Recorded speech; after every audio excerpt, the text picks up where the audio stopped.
What's going on, Chucky fans? Welcome back to the channel. This is my review and breakdown for episode 5 titled Little Little Lies. This episode opens in flashback format of Charles Lee Ray at a nightclub or a bar looking at this couple kiss. The woman likes a rough, the guy doesn't. She bites his lip, he storms off, and Charles Lee Ray approaches the woman, probably trying to kill her. But fun fact, Brad Dourif voices Chucky and has done for the last 30 years, but in this scene right here it's not him because he's much older in real life. It's actually his daughter in prosthetics and makeup playing her father while he does the voice in dubbing.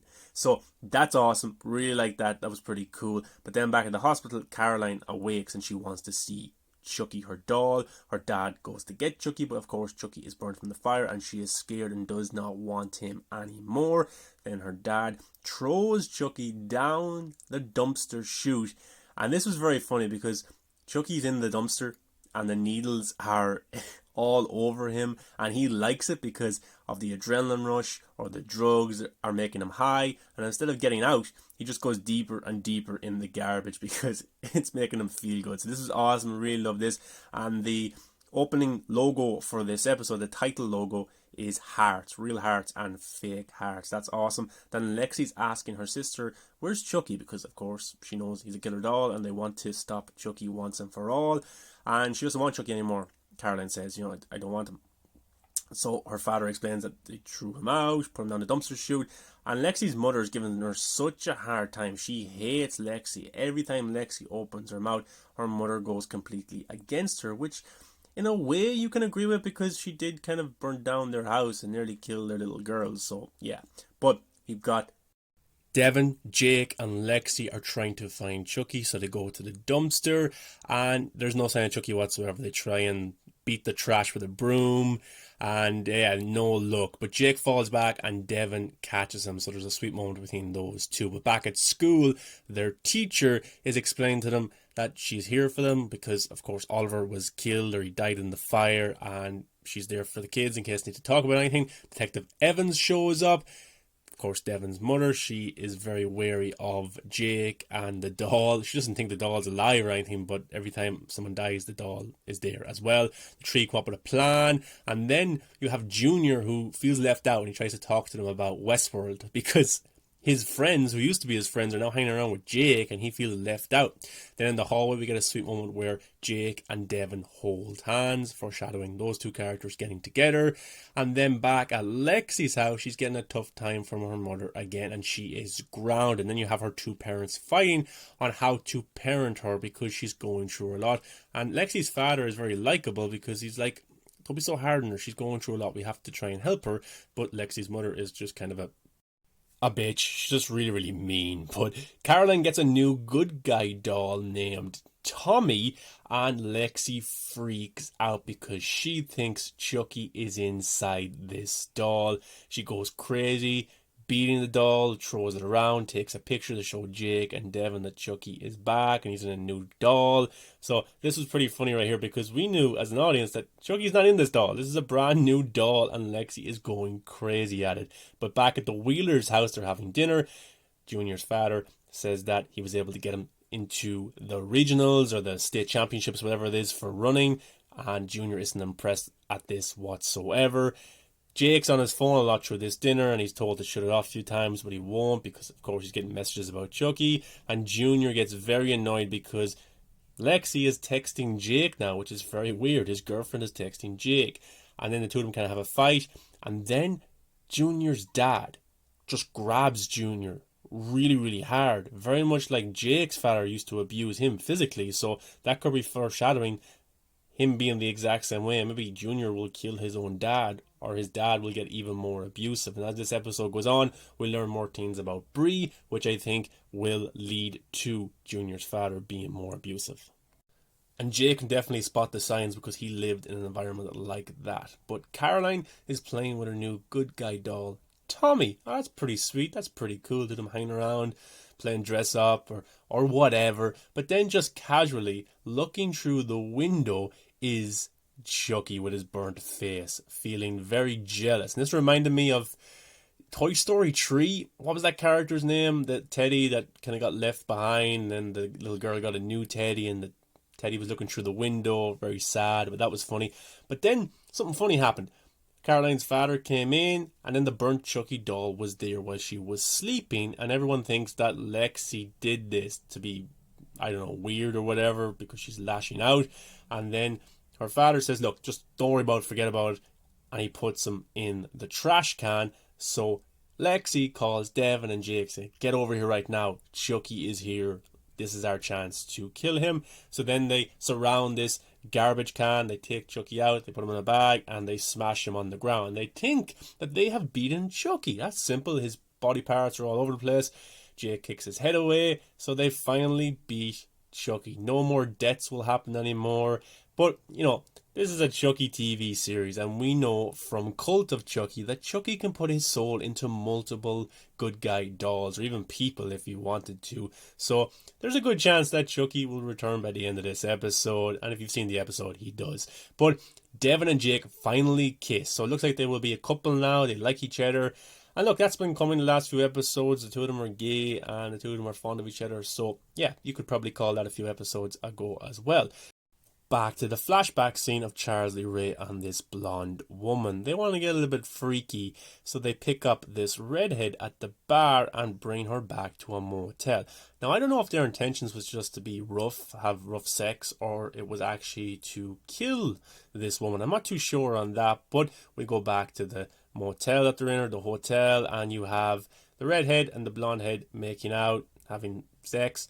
Well, attempting to have sex while Charles Lee Ray watches them. Then Charles Lee Ray gets up, he has his knife, and it looks like he's about to stab the redhead that they both picked up from the bar. And the redhead is on her knees and she wants it. She's saying, do it, kill me, go on, do it. And Charles Lee Ray is looking at her like, this is no fun if somebody wants to die. And it looked like he was going to kill the redhead, but he turns around and actually kills the blonde girl who he originally picked up at the bar. He stabs her a few times, and then the redhead stabs her as well. And then this is when we learn that the redhead was actually Tiffany. This is the origin of these two characters meeting each other, which was pretty cool. And then they had sex on the bed after they killed this woman. So this is where they met. And now we will see Jennifer Tilly, who plays Tiffany.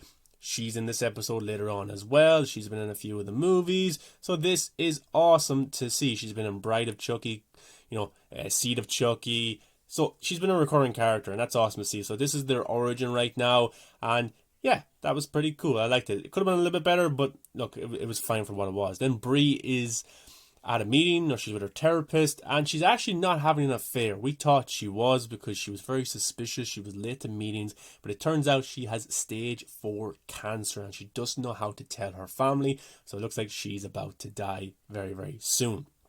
Then modern day, it looks like the similar hotel that we got to see in the flashbacks, and it might be, but this time it's Tiffany and it is Nika having sex on the bed. Nika, of course, is possessed by Chucky's soul. We got to see this character in Cult of Chucky and Curse of Chucky, and at the end of Cult, Charles Ray put a part of his soul into her human body. So that was a pretty good movie. Go check those out if you haven't. So they've killed somebody on the ground here, and then they're having sex, and they have this guy tied up, and he's watching them, and then Tiffany and Nika, or Charles Ray, have a fight about food. He's calling her fat and things like that. So that was pretty funny, the two of them going at it. But the actress that plays Nika is actually Brad Dourif's daughter. So Brad Dourif voices the character of Chucky, and his daughter Fiona Dourif is Nika. And in this scene, she has Charles Ray's soul in her body, which is awesome. It looks like she's going to kill this guy, or Charles Ray is, but then something happens where she snaps out of it, or Charles Ray is snapped out of the body, and the original holder of this body, which is Nika, comes back into her own body. And if you didn't notice, in Cult and in Curse of Chucky, she's actually in a wheelchair, so when she comes back, she can't walk. And then she's trying to explain to this guy what's going on with Chucky, like, how long has it been? It's been 2 weeks. What? He's been in my body 2 weeks. And then she realizes that Chucky is using her body, Charles Ray is using her body to kill people. And then we get kind of a flashback references towards Curse of Chucky, where Chucky killed all of her family in that house. Basically, Charles Ray and Nika's mother were a thing, but the baby wasn't Charles Ray. He was angry at this, and he stabbed her when she was pregnant, and that's why Nika is now in a wheelchair, or she is paralyzed in modern day. So basically, the plot of Curse of Chucky was Chucky hunting down the daughter of the woman he loved, because he has this kind of condition where he has to complete things. And basically, if you get away from Charles Lee Ray, he has to kill you at some stage, because this kind of obsession starts to gather. And that's basically what Curse of Chucky was. He hunted down Nika and he wanted to kill her because of what her mother did. And then in Cult of Chucky, Charles Ray is able to put his soul into multiple Chucky dolls and also put a part of his soul into Nika. But at the end of Curse, he framed Nika. She went to a mental asylum, and then that's where it picks up in Cult of Chucky, where he goes to this mental asylum to try and kill Nika, but then doesn't. He just puts his soul into her. So I love this kind of flashback to those previous two movies, because those movies did well on Blu-ray, but they weren't in theaters, so many people haven't seen those movies. But definitely check them out. They're just so much fun. They bring back the horror aspect to the franchise, and it was awesome. It really, really was awesome. I'm glad that it's canon. I'm glad this isn't a reboot of the franchise, or, because the box office for a few of the Chucky movies wasn't that good, so that's why they made straight to DVD Blu-ray ones. But yeah, Cult and Curse of Chucky are awesome, and that's where Nika comes from. And now Charles Lee Ray is in her body, but also it looks to be not working fully, because she's able to snap back and forth. Here we got to see Nika return in the body, but she wasn't able to walk, and then quickly Charles Lee Ray took the body back. So that's very interesting how that's going to work. How will that develop as this season goes on? I'm not too sure, but I do like Fiona Dorff, who plays Nika. I think she's a very good actress. She's very likable, and she's able to do her dad's voice and laugh just perfectly. She really, really was. But then Charles Lee Ray is able to snap back into the body, and Tiffany didn't see any of this though, so she doesn't know anything about it. But Charles Lee Ray gets up and just slices the throat of this young man. So it's awesome to see. But I wonder where the other Chucky dolls are as well, because from Cult of Chucky, there was like 3 Chucky dolls, and I don't know where they are right now. So as this season goes on, we're going to find out more and more. Some of the older characters will come back. We still have to see Andy and Kyle, who came from Child's Play 1, 2, and 3. So yeah, there's a lot of exciting things to come as well. But Lexi's mother, who is the mayor, holds a town meeting.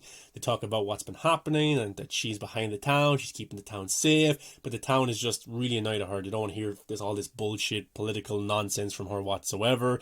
She's getting heckled.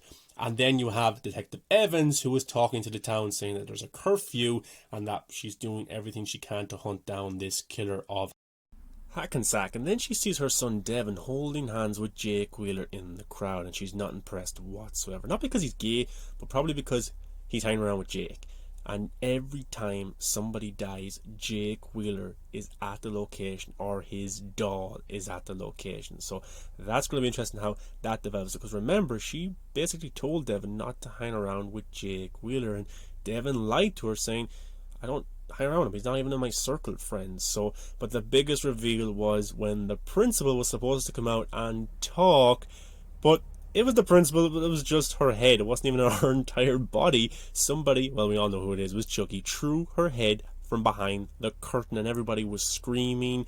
Everyone was like, what is going on? Detective Evans was baffled. She had to take out her gun. She pointed at the curtain, and this was awesome. The music playing as well. I'm not too sure what song it was, but the music choice was just perfect. It really, really was. And it just shows us as an audience, and also shows Jake, Devin, and Lexi, you didn't kill the devil. The devil is still here. Chucky is still alive. And it was such a good entrance from Chucky to signify that, yeah, I'm not going anywhere, I'm still here. So it was brilliant. Great reveal. The principal's head just rolling out, and the camera shot there was just fantastic. Brilliant directing. Great directing skill. But then Chucky is the one behind the curtain, and he pulls the curtain back, and he's having a good time as always. So it's awesome. Chucky has a brand new body as well, which we'll get to, and we're all like, how did he get that? He was burnt alive. But no, Chucky is back in his good guy doll body, and he is ready for some rampage big time. So he pulls back the curtain, and we get to see the principal. The rest of the principal is sitting in the chair with her thumbs up. This is something that the principal used to do a lot. She would put her thumbs up.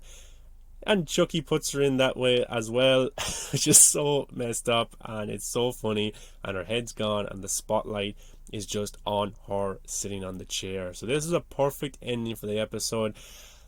I don't know, is there something wrong with me? I had a smile on my face because this was just so much fun. It was badass and it was awesome to see Chucky back, ready to cause some damage for the last 5 episodes of this season. So I love the episode. And then the shot of Devon, Jake and Lexi baffled, scared, worried, because they know that Chucky will be coming after them now, and this is probably the stage of the series where Andy and Kyle will return. The original two from the original Child's Play trilogy, they will return to help this new group of young kids that's trying to stop Chucky, because in this episode we got Nika return, which was Charles Lee Ray and Nika's body, and we also got Tiffany's return, so I'm guessing some OG cast members will be back soon as well. But then we got kind of a shot of Chucky looking in the window at Caroline playing with the Tommy good guy doll, jealous as always, but then it showed us how Chucky got his brand new body, and he was looking in the window and then he goes in